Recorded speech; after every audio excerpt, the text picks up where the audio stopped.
Welcome to this special episode of Eccentric Autos, an automotive tribute of my late father and my favorite car guy.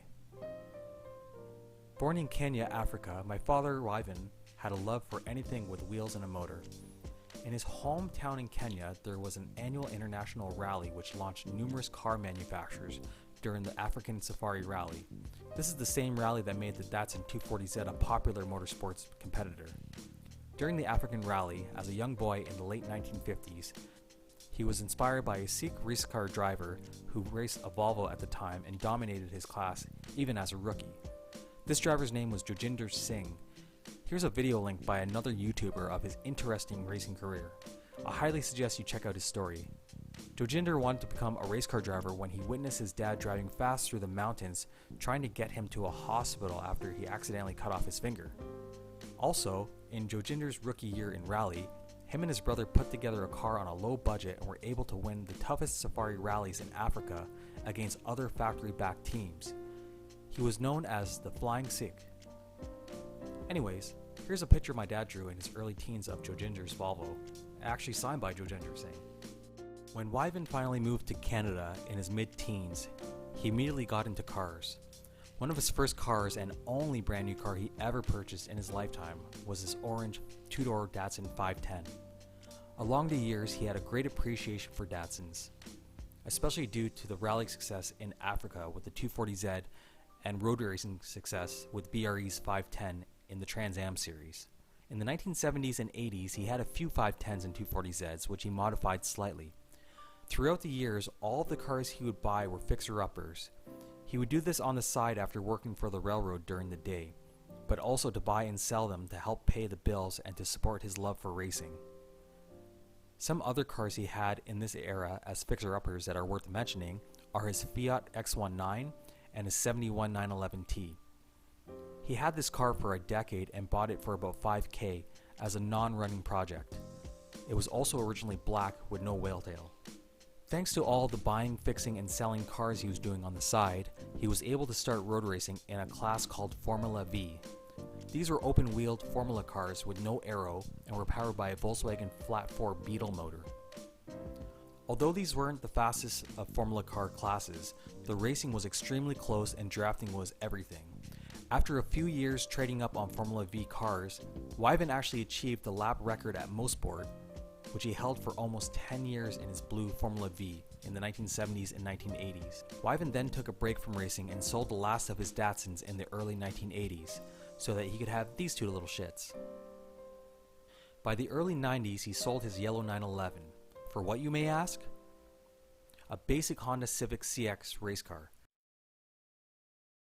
Now I know you might think this sounds absurd, but he had the 911 for about 10 years and he really wanted to get back into racing. So the only way he could get back into spec road racing was to sell that car. He entered the Civic in the Honda Michelin Championship, which was a spec series with identical setup EF generation Honda Civics.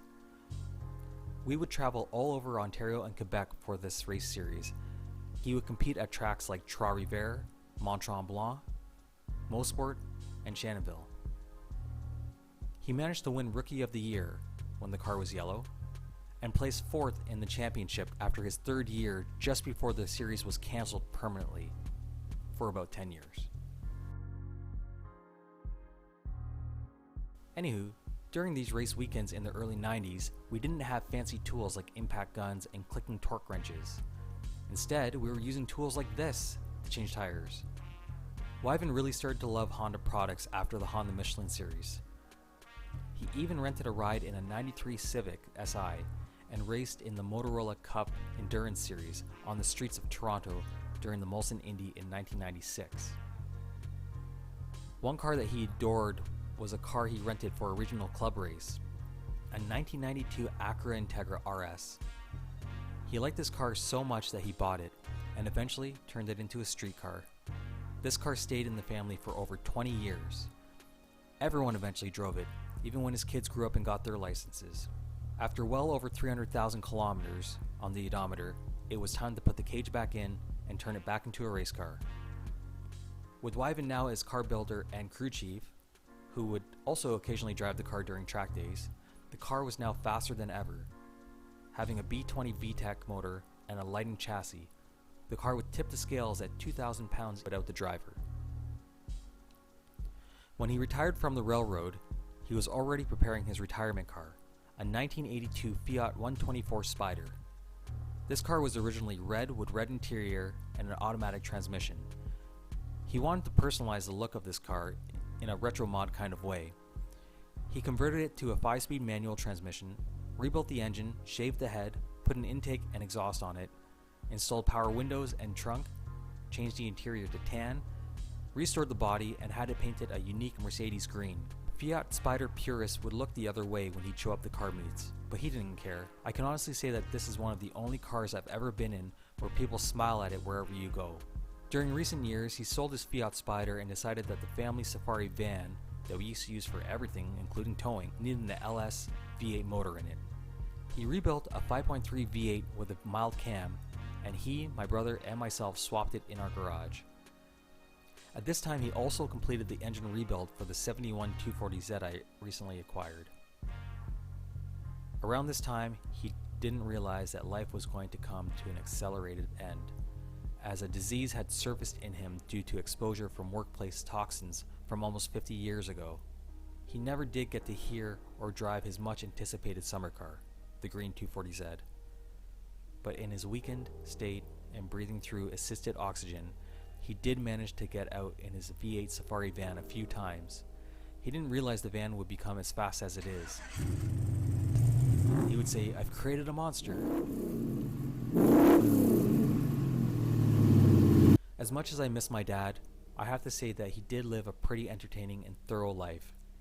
He spent a lot of time playing guitar and spending time with family, whether it was helping them out with anything, even aside from automotive, or just hosting gatherings to keep the family close.